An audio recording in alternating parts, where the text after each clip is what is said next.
নমস্কার বন্ধুরা, আজকে আমি দেখাতে চলেছি ডিমের অমলেটের পাতলা করে ঝোল। আজকের রান্নাটা কিন্তু মা করছে, তার জন্য মা কিন্তু তাওয়াটা বসিয়ে দিয়েছে গ্যাসের মধ্যে। এবার মা অনেকগুলো ডিমকে একবারে ফেটে নিয়েছে, প্রায় 12টা ডিমকে একবারে ফেটে নিয়েছে। নিয়ে এবার বড় বড় করে অমলেট বানিয়ে নিচ্ছে, খুব পাতলা পাতলা করে।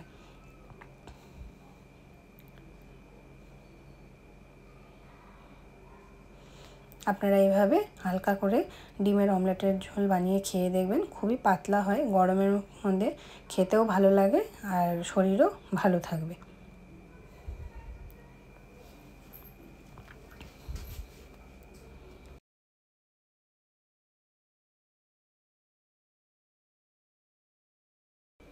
ডিমটা একটা পাশ হয়ে গেছে, মা এবার ডিমটা ভালোভাবে উল্টে দিচ্ছে, উল্টে উল্টে ভালোভাবে এটাকে ভেজে নিচ্ছে। যেহেতু একদম পাতলা করে ডিমের অমলেটটা বানিয়েছে, তার জন্য কিন্তু দেখুন ভেতরটা কিন্তু আর কাঁচা নেই। এই অমলেটটা কিন্তু ডিমটার মধ্যে শুধু অল্পটুকু নুন দিয়ে এটা ফেটিয়ে নিয়েছে, এর মধ্যে কিন্তু কাঁচা লঙ্কা পেঁয়াজ কিছুই দেয়নি। অমলেটগুলো করে কিন্তু মা নামিয়ে নিয়েছে। এবার গ্যাসের মধ্যে কড়াই বসিয়ে কড়াইয়ে তেল দিয়ে দিয়েছে, সর্ষের তেল। তেলটা একটু গরম হলে দিয়ে দিল একটা বড় সাইজের পেঁয়াজ। পেঁয়াজটাকে 2-3 মিনিটের জন্য ভালোভাবে ভেজে নিচ্ছে।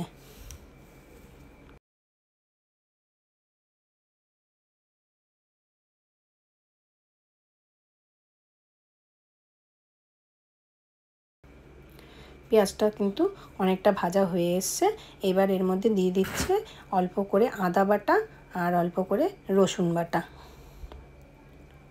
খুব বেশি পরিমাণ কিন্তু এর মধ্যে মশলা দিচ্ছে না, আপনারা দেখেই বুঝতে পারছেন। 1 চামচের মতন আদা বাটা আর 1.5 চামচের মতন রসুন বাটা দিয়ে দিয়েছে। এবার এর মধ্যে দিয়ে দিল স্বাদ অনুসারে নুন, আর দিয়ে দিল অল্প করে হলুদ পাউডার।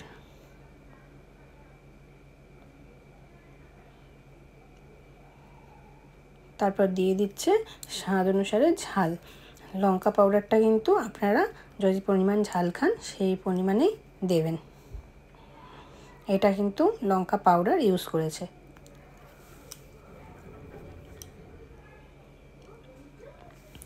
এর মধ্যে অল্প করে জল অ্যাড করে এটাকে কিন্তু খুব ভালোভাবে কষিয়ে নিচ্ছে।